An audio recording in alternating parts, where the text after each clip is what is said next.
I can't believe it's already November of 2022, and it's time for another market update in Lakewood Ranch. So, today we're going to go over nine statistics that show what's actually happening here in the Lakewood Ranch market. And I know that we get a lot of information from different media sources about pricing and how things are going with the home values and are they predicted to go down? Well, we try and go on facts here. So, I want to give you the latest information and the factual updates for pricing, inventory, all those kind of things of what's going on here in Lakewood Ranch. So stick around.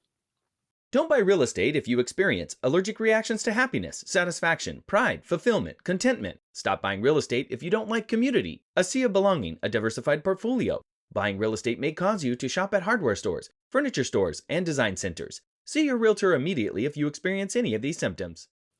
Hello, it's Mark Boehmig, Michael Saunders and Company. And in this channel, Living in Lakewood Ranch, we cover all the areas around Lakewood Ranch from Bradenton down to Sarasota and from Siesta Key up to Anna Maria Island. So if you get value out of these videos, just click that little subscribe button, ding the little bell. Every time we put on a video, you'll be notified.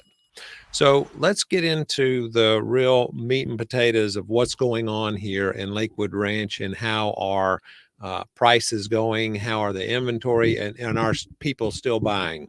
Well, yes, they are still buying. And granted, it has slowed down, and I think the interest rates had a lot to do with that. But I think that that was a necessary evil because we needed to slow down the price increases on the homes here in Lakewood Ranch. So let's start by taking a look at this. So at the end of October, I run these reports, and it's usually a couple of days into November before we have them ready. But as you can see here, we had a total of 552 homes that were active on the market. And you can see we had a low of 57 right here. So going from 552 up from 57 is a tremendous increase in the inventory. And then also, what about the number of properties sold? Well, we had a total of 170 homes sold during the month of October. And then we had 144 properties went under contract. So we call that going pending. So when they go pending in MLS, then it comes off of all the search sites unless you happen to be searching for pending properties. Now, what about price per square foot? So as you can see right here, we are averaging $338 price per square foot. And that is up slightly from last month at 323, and it's actually up from the month before that at 334. So our prices, as you can see here from this trend line, are relatively stable in as far as the actual price per square foot is concerned.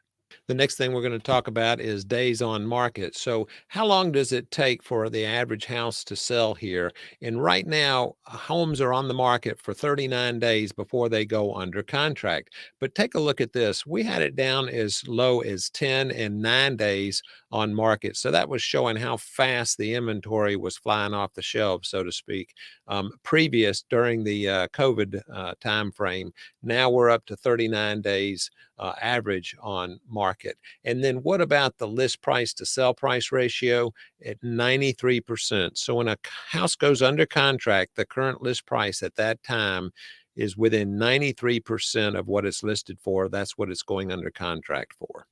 Now we're going to look at average pricing. What are the prices for the homes that are listed and what are they actually selling for?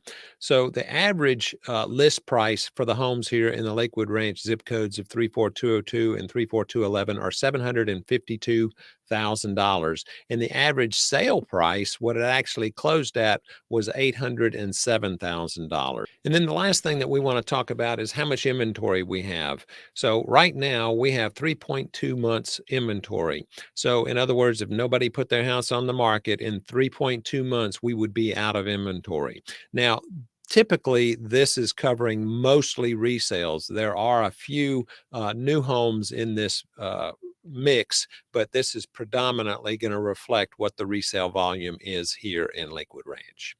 So one other thing I want to go over with you is this has been over a 1-year time frame. So what if we spread that out over 4 years? Are we back to a market like it was about 4 years ago? Well, let's take a look at this and I'll show you what it was 4 years in the making. So if you, as you can see in October of 18, how many houses we had for sale was over 500. And then the number of sales that were closed, and then the amount of pending is along this line right here. So from here and fast forward to here, you can see that we're almost back to the same type of market that we were back in 2018, which was the pre-pandemic levels. So I hope you got value out of this video. Now I will put a link to this full report in the description below. So if you'd like to get a copy of it for yourself, you can see it. I put it in a little flip book, so it's easy to navigate through and take a look. And if you find yourself coming to the Lakewood Ranch area, I'd be happy to help you locate a home that would suit your needs. Our inventory levels are rising, so it is a little bit easier to make offers on properties. And there's some techniques that we can use to try and combat these higher interest rates if you're planning on financing for a mortgage here in Lakewood Ranch. So we have different techniques for doing buy downs. Maybe the seller could offer something so that the mortgage would be bought down in the interest rate. So there's lots of little tricks of the trade that we like to pride ourselves in being able to supply to not only the buyers, but as well as the sellers. Mark Boehmig, Michael Saunders and Company.